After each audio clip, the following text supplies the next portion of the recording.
PBN, Jack Frost. What's up, party people? Hey, before the video even continue, hit that like button, subscribe, and join the notification gang. Hashtag Bronx Bombers. Let's get it. Alright, so I was just in a conversation with a I'm hoping he's a sub. He commented, and he made something really known to me that some people don't understand, that ghostwriting has been around in hip-hop for a very long time. While many want to get upset at Cardi B for being exposed recently, could we not forget that Drake was also recently exposed as having a collaborator, if nothing else?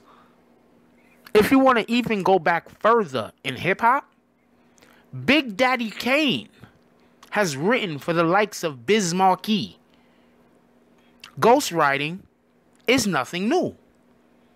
Let me break it down for you real quick. Usually you will have the established artist for whatever the case might be. Because what people fail to remember, before in hip-hop, the DJ was the star, not the rapper. So often what you had was people like Biz Markie, who had an established name, and to get on, or if you was down with the crew, it wasn't all about being on stage. It wasn't all about being the famous, noticeable person. It was about, what are we going to do as a crew to help the crew? I keep saying crew. For those that don't know, Biz Markie and Big Daddy Kane was part of the Juice Crew. And what you would have is the established artists would have other members of the crew at times help them with their album. And back then, often that meant write the entirety of a song.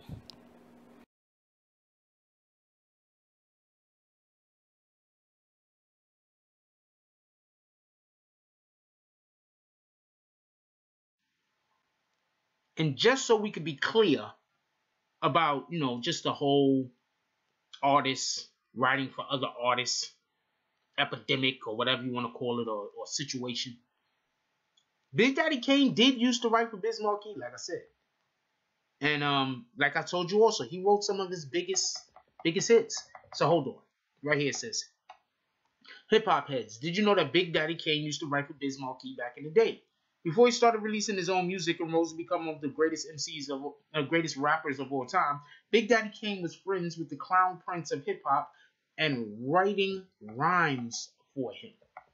Biz Markie's debut album, Going Off, which included classics like Picking Boogers, Return of the Biz Dance, The Vapors song, Make the Music with Your Mouth Biz, and Nobody Beats the Biz, is credited to Marley Marl, Biz Markie, and Big Daddy Kane. In an interview with NPR Microphone Check, Marley Marl recalled how Biz would always be hanging out, and how it was through Biz that he met Kane, the legendary hip-hop producer. Started to work with the Brooklyn rapper, releasing Kane's first 12-inch single, Raw, in 1987. A year later, Kane would drop his debut album, Long Live the Kane, which was produced entirely by Marley Marl, including the hit song Ain't No Half Steppin', as well as a guest appearance from Biz on Just Rhyming with Biz. Now, I say all that to say this. Right here, they say Big Daddy Kane used to write for Biz Markie. This writing for other guys thing is not new, y'all. This is not new. Right here, the hip-hop, the real hip-hop, I think that's the name of the site. All sites will be included, all links will be included in the description.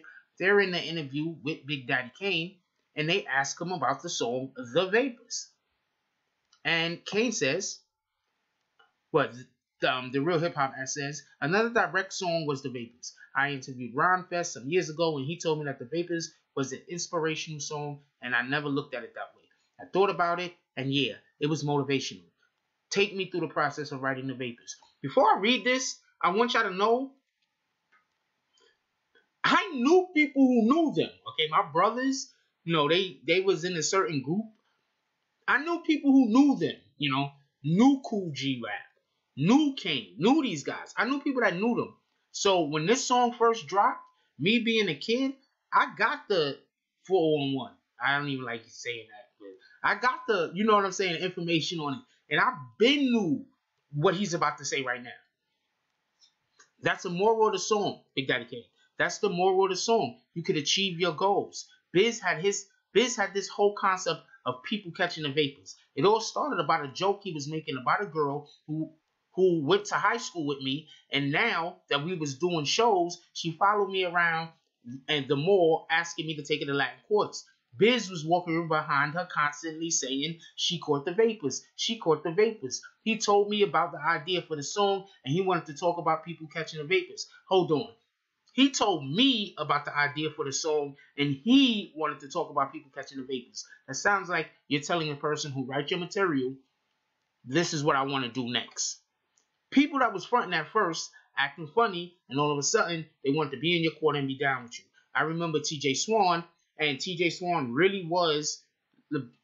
That video depicted these dudes so right. You understand what I'm saying? Like, that video really depicted these dudes, how they were carrying themselves back then. I remember TJ Swan telling me about a story, how he worked for UPS, and how chicks wanted to front then. And I remember when Cool V was working for a record store in Elizabeth, New Jersey. I was basically taking real life stories and showing how it was and how it changed. Like I said before, this ghostwriting thing is not new. I'm not trying to co-sign it. I'm not saying that it's okay. I'm not saying that there's not a problem with ghostwriting. What I'm saying is that when y'all getting upset at these new age ghostwriters, like ghostwriting ain't been around since the invention of hip hop, it's not fair. Then they say you were a ghostwriter before they called it ghostwriting. What's your writing process like in general? How do you write to the beat or write to what? You were a ghostwriter before they called it ghostwriting. This is what I'm trying to explain. Like, this is nothing new. So for anybody that comes into comments and they're just commenting on the way that they feel, they arguing with their emotions, they arguing with their feelings. Look, man, these are facts right here. Ghostwriting is not new.